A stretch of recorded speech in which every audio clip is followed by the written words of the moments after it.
Hi folks, today's video is all about how to resolve conflicts at your table.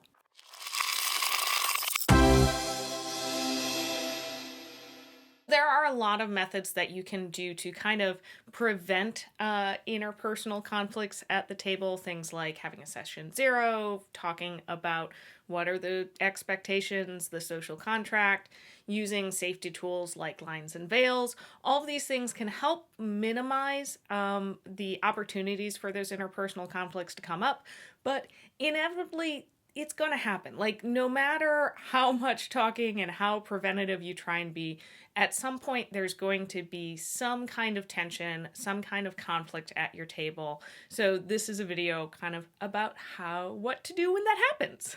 So first off, I'm going to talk about some kind of general advice when it comes to dealing with interpersonal conflict. And this is advice that I've gathered from doing some research, as well as from my own personal and professional experience. Just things I've done at the table, as well as I have worked as a professional stage manager and company manager, and quite a bit of that is dealing with interpersonal conflicts and figuring out how to work with some very big personalities.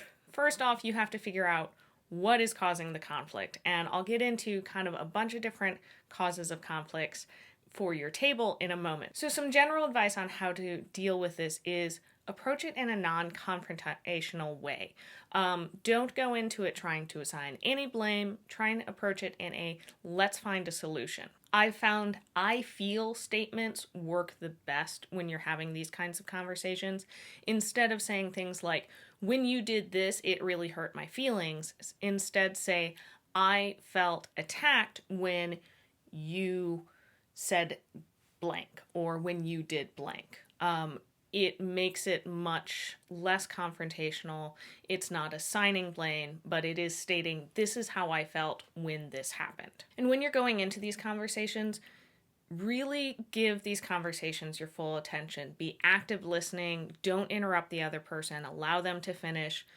Take the time, if you need it, to kind of think of what your response is and then say it. If there's any confusion, you aren't sure on somebody else's meaning, or you feel like you aren't being clear, ask questions, ask to clarify those things so that there's not any miscommunication on what is going on. Everybody is clear. And also recognize if you are getting defensive or too emotional to kind of be having these conversations, to be really listening or to be engaged enough. And if you need to, ask to take a break. Don't just walk away from it, but say, hey, I need a minute. I want to have this conversation. We'll come back in just a minute. If there's a really big blow up, maybe you don't have that conversation right away. Now, with this in mind, if you're the person who, really upset the other person, this doesn't mean just don't say anything and wait for them to come to you, because that usually doesn't work out well. But as soon as you realized, oh, I did something that hurt this other person, acknowledge that and say, like, hey, when you're ready, I'd love the chance to apologize, or I'd love to have a conversation on figure out what happened. In a similar note, it might not be great to have some of these conversations at the end of a session, like if you're playing and it's late at night or people are having to rush off, because they're not going to have time to kind of devote their attention to this conversation. They might be like madly trying to pack up. So maybe this is a conversation to have between sessions, between the two of you, or come in a little bit early for the next session so you can just kind of be like, cool, what happened? How can we prevent it from happening again? And an important thing, especially if it's a situation where like I did something that hurt another player's feelings, apologize. And here are the things that make an actual apology instead of like shifting blame. Acknowledge that you've hurt the other person's feelings. Express remorse that you've hurt their feelings, and take responsibility for your own actions. And then make it clear, show some intent, or be specific on how you're going to prevent that from happening in the future, that you are not planning on repeating your mistakes. And also say, I feel like a lot of these conversations work best when they happen face to face, whether that's like right now, a lot of times over a screen through video chat, or even just a phone call. Having not doing it through text messaging or, having a Discord chat with each other, because with text there's no tone, so it's very easy for something to get misinterpreted or misunderstood. So there are definitely exceptions to this, but I find these kinds of conversations work best one-on-one. You aren't making the other person feel like they're being ganged up on or called out or embarrassed by having this conversation in front of other people, as well as then you don't have anybody else who's part of your table butting in on something that might not have anything to do with them. One exception is like when I'm GMing, if I'm noticing that there's starting to be some tension between two players, I might pull those two players aside and say, hey, is everything cool between you two? Do you need to talk? And then I'll offer if they want me there or not, kind of to help moderate it. But kind of leave it up to the two people, because sometimes as the GM, you can kind of notice those inter-party conflicts before they actually happen, because you're paying a little bit more attention to the whole table. Sometimes the resolution might be coming up with a compromise. Sometimes it might be one side making a change to make the other person feel better. And sometimes it's just being aware there might not necessarily be a change that comes out of it, but being aware of how the other person feels can make things better at the table. I want to give a special thanks to all of our patrons, especially Sean. If you're interested in supporting what we do, you can head on over to patreon.com/rollforinitiative and check out the perks of being a patron. Okay, with all of that advice, what are some of the ways that conflict can happen at the table, and how can you resolve it? So there are I'm going to talk about kind of 5 main areas. The first one is rules. Rules can create tension and conflict at the table if there's a misunderstanding of a rule, if people don't agree on a rule. I feel like this one is the easiest to resolve because you can just go look up a rule, or if something's not clear or the party doesn't like a rule and that's why it's creating tension because it doesn't seem to work for you, you can house rules it. And as long as everybody knows what the rule is going forward, that's going to kind of eliminate that conflict in the future. So having things set up like, okay, the GM's going to be the final decider on the rule, or we'll do it as like a majority of the table makes the decision on how we're going to do a rule if it's not clear. Figuring out how you're going to handle rule disagreements as a table will help you resolve these conflicts. And if you make a mistake with a rule, which is going to happen to all of us at some point, I think it's best to acknowledge when you've made the mistake. Maybe you retcon. I always forget that word. Maybe you retcon something, or just say, hey, I made a mistake, but I reread this. This is how this mechanic actually works, and I'll make sure to do it this way moving forward, and move on. Don't dwell on it. Don't make somebody feel bad because they messed up the rule. Next 3 are kind of a little related. So the first one is having conflict between a player and a player.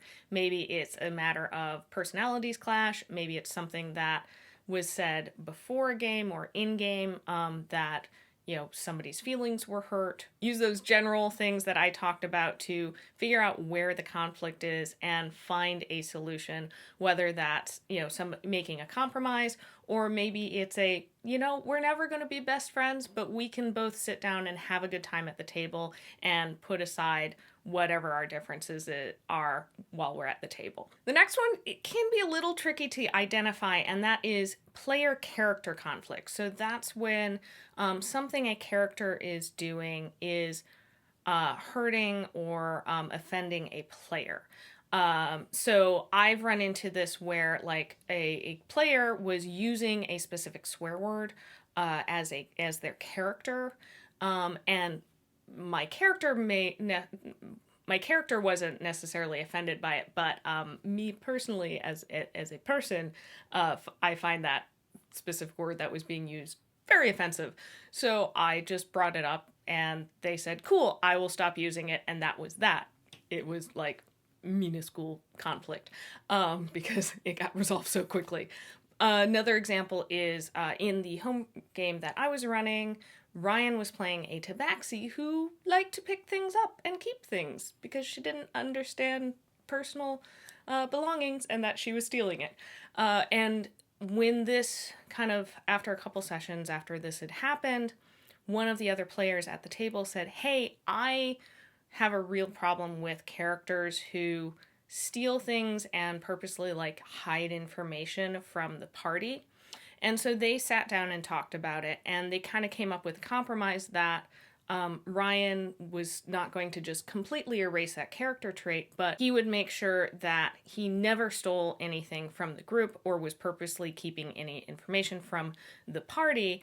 But NPCs were kind of free reign. That didn't bother that other player if he stole something from an NPC. So they were able to work out that compromise where it was the player was being bothered by something a character was doing. And I find it very helpful to kind of identify these things by being specific on differentiating between the player and the character by using their names. So if you have the player's name Terry and their character's name Sam, saying, hey Terry, when Sam stole that thing, it really bothered me. That makes it clear. It really bothered me, Dawn, not my character. That makes it clear to the other player. And, you know, you're playing a character. You can make changes to your character, especially to, you know, keep the actual people that you're playing with from being hurt. And then the last is character and character. Now, I will say good inner party like character conflict can make some great moments in game, and I personally really enjoy those moments. Now the problem can be when those character conflicts bleed over into player conflicts. So one thing that I find to kind of help prevent this is to make it clear when it's a character having an issue, a conflict with another character. So like when we're at a break or at the end of a session, I will make sure to say to the player, like, I really enjoyed this session. If we had, you know, our two characters kind of butted heads or something, or to be specific on like, hey, Terry, I really, really like you. Sam drives my character up the wall. It's nothing personal. To just every now and then make those comments, especially if you've had a really intense roleplay session.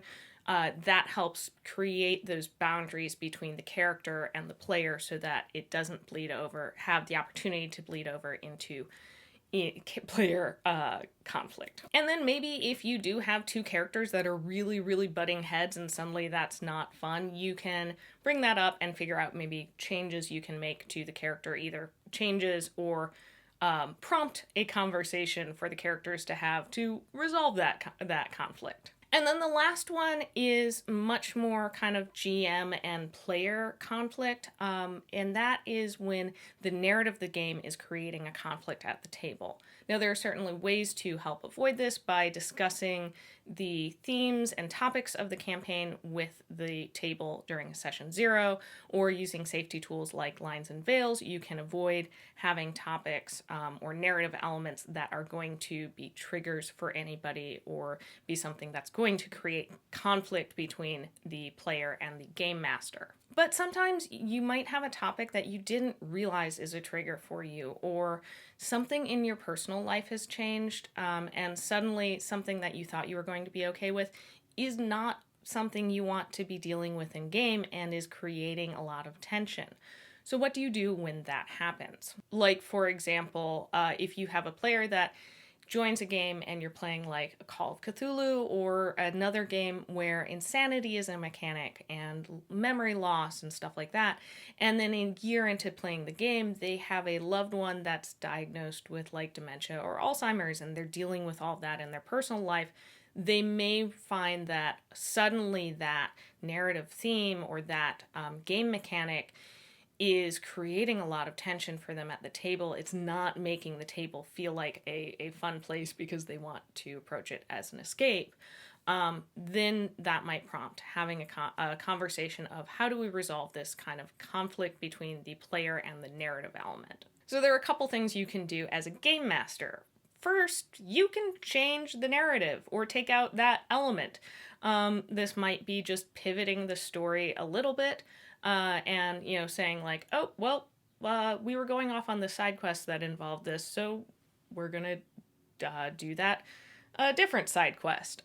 Or it might just be taking that element out. Maybe you fade to black whenever you go to those things instead of going into any detail.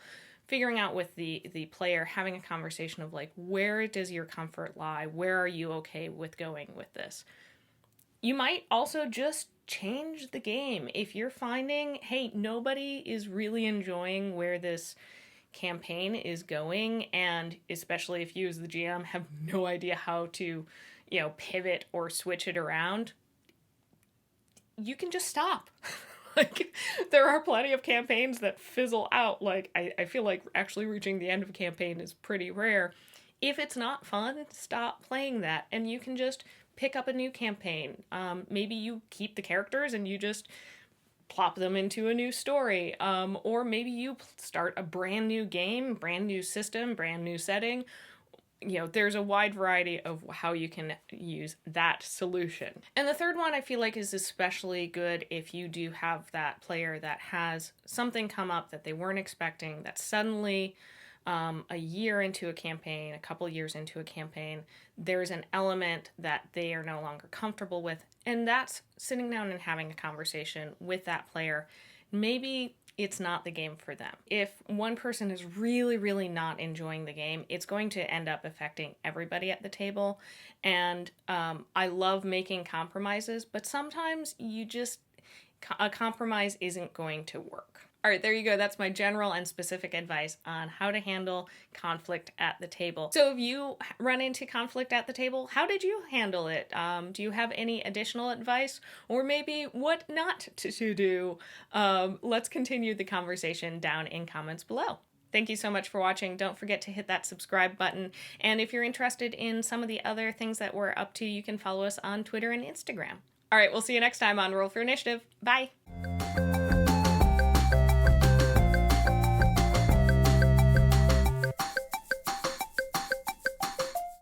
River, do you have any advice on handling inter-party conflict? Oh, okay. She's a cat.